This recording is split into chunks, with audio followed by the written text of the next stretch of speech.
যেই ধরনের গাছ হোক না বন্ধুরা, গাছের নানাধি সমস্যাগুলো থাকে না। সমস্যা থাকে না যদি তার মাটি ঠিক হয়। অর্থাৎ আমরা যে সকল গাছ রোপণ করি না কেন, যে ধরনেরই গাছ রোপণ করি না কেন, সয়েলের উপরে আমাদের জোর দিতে হবে। আর শীতের সময় আমাদেরকে অনেক ধরনের পরিচর্যা করে নিতে হবে গাছকে ভালো করার জন্য। এ সময় আমরা যে পরিচর্যাগুলো করব সেগুলো তো জানবো। পুষ্পশ্রী নার্সারি কলাঘাট, আমি কমল। জানবো আরও কিছু, সকল কিছু বিষয় জেনে নিতে হবে। গাছকে আমাদের করতে হবে ভালো। তো প্রতিটি গাছ যেন সুন্দর হয়, ভালো হয়, আর তাদের খাদ্যের উপরে ধ্যান দিতে হয়, টবের উপরে ধ্যান দিতে হয়, সময়ে সময়ে তাদেরকে কীটনাশক ওষুধ দিতে হয়। তো সকল গাছকে আমাদেরকে খুব সুন্দর করে তুলতে হবে। তো সেই কিভাবে আমরা সকলে ভালো করব প্রতিটি গাছ, সকল কিছু বিষয় আমরা সঠিকভাবে কিন্তু জানবো। সঠিকভাবে যেন গাছের গুঁড়ি থাকে, গাছ ছোট থেকে সুন্দর বড় হয়, সব কিছুটাই আমাদেরকে জানতে হবে। তো ধরুন এইটুকুটুকু গাছ আপনি যদি অতিরিক্ত খাদ্য দেন তাহলেও তো ভালো নয়। আবার গাছের পাতা চাপ যদি প্রচুর থাকে সেটাও তো ভালো নয়। সব কিছু মিলিয়ে আমাদের সুন্দর গাছ করতে হলে সর্বপ্রথম যে কোনো জবা গাছকে কিন্তু আমরা ছোট টবে রোপণ করব। ভাবছি কেন যে ট্রপিক্যাল জবা বোধ হয় এটা ঠিক পারবো না। সব গাছই কিন্তু আমরা খুব সুন্দর করতে পারবো। প্রতিটি ফুল আমরা সঠিকভাবে ফোটাতে গেলে সঠিকভাবে তাদের খাদ্য দিতে হয়। খাদ্য দিতে হবে মানে একেবারে বেশি বেশি নয়। একটা মাটি যখন পচতে থাকে, অর্থাৎ গাছের মাটি, এই যে দেখুন মাঠের মাটি, তো এই মাঠের মাটি দীর্ঘদিন পড়ে থাকলে, কাদা জলে থাকলে কি হয়, সেই মাটি যত শুকনো হয় দেখুন ফাট ফাট এসে গেছে। আর এই মাটিটি খুব ভালো কাজের। এই সকল মাটি কিন্তু আমরা তুলে একটা জায়গায় জড়ো করি। আপনাদের বাড়ির ক্ষেত্রে যে সকল মাটিগুলো রয়েছে আপনারাও কিন্তু একটা জায়গায় জড়ো করে রাখবেন এবং সেটাকে জল দিয়ে পুচিয়ে দেবেন। পুচিয়ে দেওয়ার পরে সেই মাটি শুকনো হলে আপনি যে কোনো গাছ রোপণ করে দেখুন, তো দেখবেন প্রতিটি গাছ কিন্তু সুন্দর হবে। তো ধরুন এই যে মাটি কত শক্ত দেখুন, একদম চটচটে কাদা। তো এই কাদা মাটি মানে কি, এ একদম পচিয়ে গিয়ে এর মধ্যে একেবারে সকল কিছু সুন্দরভাবে তৈরি হয়ে গেছে, হয়েছে সঠিকভাবে কিন্তু মাটি। আর এই মাটিকে ভালো করতে গেলে আমাদেরকে খুব ভালো করে জলে পুছিয়ে নিতে হয়। তা ধরুন 1-2 মাস যদি পচানো থাকি তো দারুণ। আপনার বাড়িতে যে সকল মাটি রয়েছে, অর্থাৎ পড়ে থাকা মাটি যেখানে আপনি অন্যান্য উদ্ভিদ রোপণ করেছেন, সেই মাটিটিকে আপনারা বস্তায় ভরে রেখে দেন কেন? সেই মাটিকে জল দিয়ে পচাতে পারছেন না, এমনিই জল দিয়ে পচান না। আর সেই মাটিতে আপনি যে কোনো গাছ রোপণ করবেন, দেখবেন কত ভালো হবে। এই মাটি ধীরে ধীরে ধীরে ধীরে শুকনো হতে হতে দেখবেন একটা জায়গায় জড়ো করার পর তারপরে কিন্তু দারুণ হবে। তাহলে সর্বপ্রথম আপনাকে মাটিটিকে কিন্তু পচিয়ে নিতে হবে। তারপরে আপনি যে কোনো গাছকে রোপণ করুন, খুব সুন্দর হবে। সবসময় মনে রাখবেন মাটিকে নিয়ে যাওয়ার পর এক জায়গায় জড়ো করে চুর করে রাখবেন। আর সেই মাটি, পড়ে থাকা মাটি শুকনো হতে হতে ধীরে ধীরে ক্ষত হতে থাকবে। গাছে শেকড় রয়েছে, সব কিছু মাটির মধ্যে পচে গিয়ে একদম খাঁটি। যেখানে ফাঙ্গাস এটা করার ব্যাপারটাই নেই, আর আপনি করতে পারবেন এতে দারুণ গাছ। মাটিকে একদম ধুলো ধুলো করে নয়, মাটির সঙ্গে একটু গোটাটে গোটাটে ভাব থাকতে হবে। আর তবেই আপনি যে কোনো গাছ রোপণ করে দেখবেন, দেখবেন দারুণ হবে আপনার প্রতিটি গাছ, সেটা টবে থাক বা মাটিতে। এই যে টবের মতো গাছ আপনারা রোপণ করেছেন, টবের মধ্যে রোপণ করেছেন মানে তার রুট বাউন্ড হচ্ছে না, তো সেই মাঝে মধ্যে আপনাকে যেমন রুট কাটিং করতে হয়, তেমনই মাটি কিন্তু বারে বারে এলোমেলো করতে হয়। কিন্তু জবা গাছ রোপণের ক্ষেত্রে বারে বারে এলোমেলো করা যায় না। কিন্তু আপনার বর্ষার পরে যদি গাছটি প্রচুর পরিমাণে বৃষ্টি খেয়ে থাকে, মাটি কমপ্যাক্ট হয়ে থাকে, সেক্ষেত্রে তো আপনাকে করতেই হবে। তাহলে আপনি কিন্তু খুব ভালো গাছ গড়ে তুলতে পারবেন। সব গাছের ক্ষেত্রে বারে বারে মাটি এলোমেলো করা যায় না, যেমন জবা গাছের ক্ষেত্রে কিন্তু সবসময় এলোমেলো করা যায় না। তবে মাটি সবসময় একটু জল কম রাখবেন।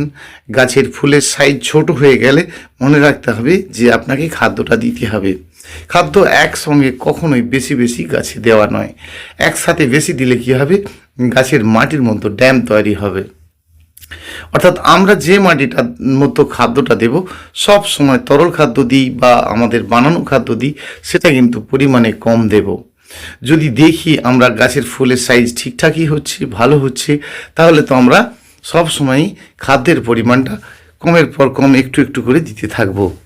এবং পুরানো পুরানো যে সকল ডালগুলো থাকবে সেগুলো কিন্তু দুর্বল ডাল, ধরুন একটা দুর্বল ডালে ফুল হয়েছে, সেই দুর্বল ডালগুলো কিন্তু ফুল শেষে একটু একটু করে কেটে দিতে হবে।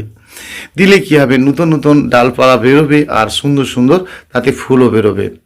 সেই জন্য আমাদেরকে এই সকল গাছে মাঝে মধ্যে একটু কীটনাশক ওষুধও দিতে হয়। আর কীটনাশক ওষুধ আমরা কিন্তু দিয়ে রাখবো। ঘুরিয়ে ফিরিয়ে পাতার উল্টো উল্টো পাশটাও দেখব। দেখুন গাছের যে সকল নিচকার ডাল কি সুন্দর সুন্দর বেরোতে শুরু হয়েছে না? তাহলে কি গাছ কি বলতে চাইছে, যে উপরের কিছুটা ডাল যদি আমরা কাটিং করে দিই তাহলে নিচ থেকে কিন্তু সুন্দর সুন্দর আবার ডাল বেরোবে, ফুলও বেরোবে। তাহলে দুর্বল ডালে ফুল নিলে কিন্তু আমাদের ফুলের সাইজ ভালো হবে না, ফুলটি সবসময় শুকনো মারা মতো হবে। তাহলে আমরা যদি নিচ থেকে ডাল বের করতে চাই, ফুল শেষে একটু করে কিন্তু কাটিং করতেই পারি। বাড়িতে যে কোনো একটা কীটনাশক ওষুধ আপনি বাড়িতে রেখে দিন, যেটা কিন্তু আপনার খুব কাজে লাগবে।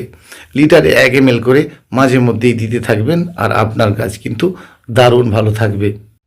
আমরা যে কোনো জবা গাছ রোপণ করতে গেলে সব সময় মাটিকে কিন্তু আমাদের শুকনো করে নিব এবং ছোট ছোট টবের মতো গাছ রোপণ করব। দেখুন এই সময় গাছের কাটিং করতে হয় মানে আপনাদের ফুল হয়ে যাক, তো ঠিক আরও 15-20 দিন পর আপনারা কাটিং করুন। তো যদি আপনারা কাটিং করেন, ক্ষতি কিছু নেই, করতেই পারেন। তবে সবসময় বলবো মাটি যেন ফার্স্ট ক্লাস করে শুকনো হয়, আর তার মধ্যেও আপনারা গাছ রোপণ করুন। দেখুন আমরা কাটিং করে দিয়েছি মানে এরপরে গাছ কিন্তু আরও একদম তরতাজায় সবুজ হতে হবে। আর সবুজ হলে এরপরে গাছটি কিন্তু গরমের যত হাওয়া থাকবে তাতে গাছের রং মানে পাতার রং খুব সুন্দর থাকবে। অর্থাৎ কাটিং একটা দরকার হয় এই সময়। সেই জন্য আমরা আমাদের গাছের ফুল শেষে একটু কাটিং করে নিতেই পারি। যে সকল গাছে আমাদের দেখব যে পাতা কুটে কুটে ভাব রয়েছে, এমনিই তো যেমন আমরা যে কোনো মাইট পোকার ওষুধ দিচ্ছি সাদামাছির জন্য বা মিলিবাগের জন্য, একতারা, সিতারা, অ্যাডমাস, সেগুলো তো দেব। তবে মাঝে মধ্যে কিন্তু যে কোনো একটা কীটনাশক ওষুধ দেব। তো বাড়িতে আপনারা এ ধরনের কোনো কীটনাশক থাকলে মাঝে মধ্যে দিয়ে রাখবেন, মাঝে মধ্যে ফাঙ্গিসাইড ওষুধ দিয়ে রাখবেন। সবই তো জানেন যে লিটার 1 ml মানে 1 ml করে দিয়ে স্প্রে করে রাখবেন। তবে ফুল একটা ডালে বারে বারে হলে সেই ডালটা কিন্তু খাড়ত্ব ভাব এসে যায়, অর্থাৎ একটু করে আমাদেরকে কাটিং করে দিতে হবে। দিলে কিন্তু আমাদের গাছ আবার সুন্দর হয়ে যেতে হবে। আর এই সময় সুন্দর না হলে কিন্তু খুব একটা ভালো নয়। অর্থাৎ এই সময় যদি গাছের রং সুন্দর না হয়, পাতার মধ্যে দাগ আসতে থাকে, পাতার অপোজিটে থাকে, এই যে দেখছেন এগুলো সব সাদামাছি, তারপরে আপনার মিলিবাগের জন্য হয়। আবার দেখা যায় যে এর জন্য আমাদেরকে রেড মাইটের ওষুধ দিতে হয়। অর্থাৎ আপনি যদি একটা রেড মাইটের ওষুধ রাখেন, সোনাটা, কাকা, এই ধরনের মাঝে মধ্যে দিতে হবে। এই পাতার অপোজিট থেকে কিন্তু একদম ছোট ছোট পোকায় শেষ করে দিচ্ছে। অর্থাৎ এরকম অবস্থা যদি থাকে, আপনারা সোনাটা, কাকা এই ধরনের কোনো ওষুধ কিন্তু স্প্রে করে রাখবেন, ভালো থাকবে। মিলিবাগ থাকলেও সেটা কিন্তু ওই একই ওষুধে চলে যাবে। অর্থাৎ আমরা কীটনাশক ওষুধ হিসাবে যেমন দিই, ফেন্ডাল ওষুধ দিই, হামলা দিই, এই ধরনের যে কোনো কীটনাশক ওষুধ যেমন আমরা দিই, তবেই কিন্তু আমরা মিলিবাগের জন্য ওষুধ দিই। তো আমি বলবো যদি আপনারা মিলিবাগের জন্য ওষুধ দেন তাহলে কিন্তু অবশ্যই সোনাটা নামে যে ওষুধটি রয়েছে বা কাকা নামে যে ওষুধটি রয়েছে বা এই ধরনের কোনো ওষুধ যদি আপনারা মাইট পোকার ওষুধ হয়ে থাকে মানে বালি পোকার ওষুধ থাকে, সেই ওষুধটা কিন্তু মাঝে মধ্যেই দিয়ে রাখবেন। দেখবেন গাছ ফ্রেশ থাকবে। তবে কাটিংটা কিন্তু করবেন, ফুল হয়ে যাক, এই সময় শীতের সময়টা ফুল হয়ে যাক, আরও 15-20 দিন যাক, তারপরে কাটিং করবেন। তাহলে কী হবে, গাছের স্বাস্থ্য ভালো হবে, গাছের রং ভালো থাকবে এবং ফুলের সাইজও কিন্তু বেশ ভালো হতে থাকবে। প্রতিটি গাছকে আমাদেরকে সারিয়ে তুলতে হবে। জবা গাছকে সবথেকে বড় কথা, সারা রাত শিশিরের পর গাছের পাতার মতো ধুলো মাটি কিন্তু চিটে যেতে থাকে, তাহলে একটু স্নান করিয়ে দেবেন সকালে। আর বেশি বেশি পরিমাণে যদি আপনারা নাইট্রোজেন খাদ্যগুলো দিয়ে থাকেন তাহলে পাতা ডিপ সবুজ হবে এবং পাতা পুড়ে যাওয়া শুরু হবে। দেখতে পাচ্ছেন ধীরে ধীরে পাতা একটা একটা কালো কালো দাগ এসে যাচ্ছে, মানে একেবারে ডিপ সবুজের উপরে ব্রাউন কালারের একটা ছোপ ছোপ দাগ এসে যাচ্ছে। সেই জন্য নাইট্রোজেন খাদ্যগুলো একটু বেশি বেশি ব্যবহার করবেন না, কম করবেন। সবসময় যতটা পারবেন জৈব খাদ্যটা, জৈবের পরিমাণটা সবসময় 6 ভাগ করে দিন, 6 থেকে 7 ভাগ করে দিন। নাইট্রোজেনের পরিমাণ 1 থেকে 2, সবই কিন্তু সব সমান সমান নেবেন। সেটাকে আপনারা পচিয়ে অল্প অল্প করে 100 গ্রামের মতো নিয়ে 10 লিটার জলে পচিয়ে সেই জলটাও দিতে পারেন।